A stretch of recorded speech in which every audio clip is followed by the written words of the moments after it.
Aku sempat berhenti di satu malam dan bertanya pelan ke diri sendiri, kenapa aku terasa berat menerima semua ini? Padahal ini hasil dari doaku sendiri. Dulu aku meminta jalan terbaik, meminta dikuatkan, meminta hidup yang lebih baik dari sebelumnya. Tapi saat jawaban itu datang dalam bentuk yang tidak lembut, yang pertama keluar justru keluhan dan rasa takut.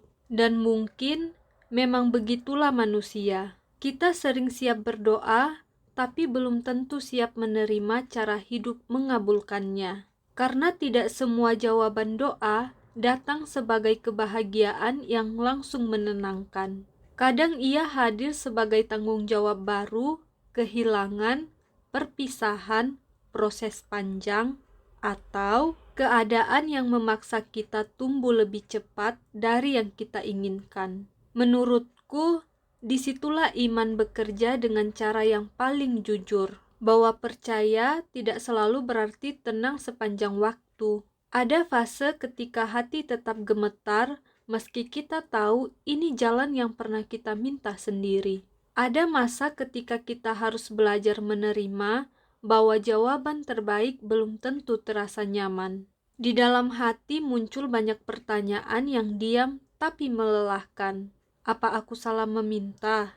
Kenapa hasil doaku terasa seberat ini? Kenapa yang datang bukan sesuatu yang membuatku lega? Dan semakin dipikirkan, aku sadar, mungkin selama ini aku hanya membayangkan hasil akhirnya, tanpa benar-benar siap menjalani proses pembentukannya. Padahal seringkali hal yang kita minta membutuhkan versi diri yang lebih kuat untuk mampu menjaganya. Kita meminta kehidupan yang lebih baik, tapi lupa bahwa hati kita harus diperluas dulu. Kita meminta dipertemukan dengan mimpi besar, tapi kita tidak sadar bahwa mental kita sedang dilatih agar tidak runtuh saat mimpi itu benar-benar datang. Jadi ketika rasa lelah dan keluhan muncul, menurutku itu bukan berarti kita tidak bersyukur. Itu hanya tanda bahwa manusia memang butuh waktu untuk menyesuaikan diri dengan kapasitas baru yang sedang dibentuk dalam hidupnya. Aku juga percaya mempertanyakan hasil doa bukan bentuk pembangkangan.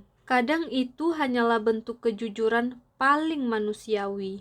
Tuhan tidak marah pada hati yang lelah. Selama di dalam semua pertanyaan itu kita masih mau bertahan, masih mau percaya walau pelan, masih mau berjalan meski langkahnya berat, karena iman bukan tentang tidak pernah mempertanyakan apapun. Iman justru tumbuh saat pertanyaan dan kepasrahan berjalan berdampingan. Saat kita tidak benar-benar mengerti alasan semua ini terjadi, tapi tetap memilih melanjutkan hidup dengan harapan kecil yang masih tersisa. Dan semakin dewasa, aku mulai memahami bahwa beberapa doa memang dikabulkan dalam bentuk yang tidak pernah kita bayangkan. Bukan karena hidup ingin menyulitkan, tapi karena ada bagian dari diri kita yang harus dibentuk terlebih dahulu sebelum menerima apa yang kita pinta. Mungkin kalau semuanya datang dengan mudah dan nyaman,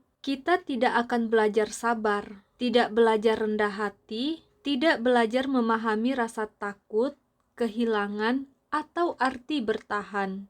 Padahal, justru dari proses itulah hati kita perlahan menjadi lebih luas dan matang. Jadi, kalau hari ini kamu masih merasa bingung dengan jawaban doamu sendiri, tidak apa-apa. Tidak apa kalau kamu masih menangis di tengah jalan yang dulu pernah kamu minta dengan sungguh-sungguh. Itu tidak membuatmu lemah dan tidak membuatmu kurang beriman. Bisa jadi yang sedang kamu jalani sekarang memang jawaban terbaik. Hanya saja bentuknya belum seperti yang dulu kamu bayangkan. Dan mungkin suatu hari nanti saat kamu melihat ke belakang, kamu akan sadar bahwa semua proses yang terasa berat ini ternyata sedang mengajarkanmu menjadi seseorang yang jauh lebih kuat, lebih siap, dan lebih dewasa daripada versi dirimu yang dulu pernah berdoa dengan penuh harap itu.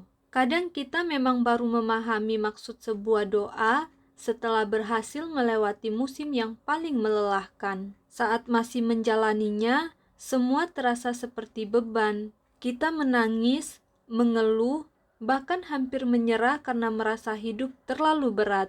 Tapi setelah waktu berlalu, kita mulai sadar bahwa ternyata ada banyak bagian dari diri kita yang berubah. Hati yang dulu rapuh jadi lebih kuat, cara pandang yang dulu sempit jadi lebih luas, dan jiwa yang dulu mudah goyah perlahan belajar tenang menghadapi hidup. Mungkin itulah kenapa tidak semua doa dikabulkan dengan cara yang lembut. Karena ada pelajaran yang hanya bisa masuk lewat proses panjang dan rasa sakit yang jujur. Dan meski hari ini kamu masih belum sepenuhnya mengerti alasan yang semua ini terjadi, percayalah bahwa tidak ada air mata yang jatuh sia-sia. Setiap rasa lelah, setiap takut yang berhasil kamu lewati, sedang membawamu lebih dekat pada versi dirimu yang dulu bahkan belum sempat kamu bayangkan bisa sekuat ini.